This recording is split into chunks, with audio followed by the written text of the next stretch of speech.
Hi, I'm Mrs. Gaither, and the book I want to share with you tonight is called All the Broken Pieces by Anne Bird.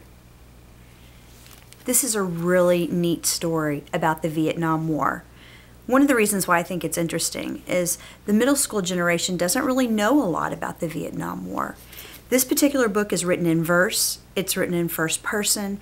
The main character, Matt Penn, these are the thoughts and emotions that are just going through his mind.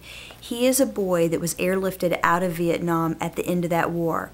And this is what's really interesting, is it's a true historical event.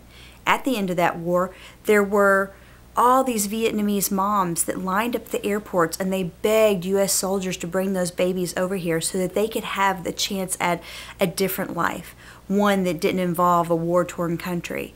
Matt Penn is one of those boys.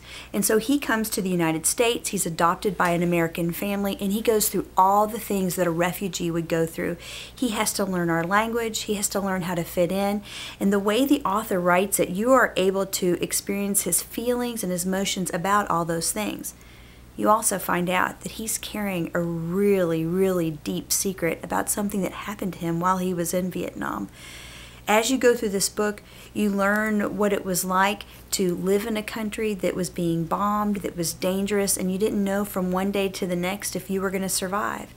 This is a great story. I think you'll learn what it's like to be a refugee, someone who flees their own country to another, what it's like to try to fit in when you don't look like anyone else and you don't talk like anyone else. And I think one of the author's overall themes is that war affects everyone. And just the title, All the Broken Pieces. As you read through this story, with the help of his American family, Matt is trying to put things together so he can just be a little boy.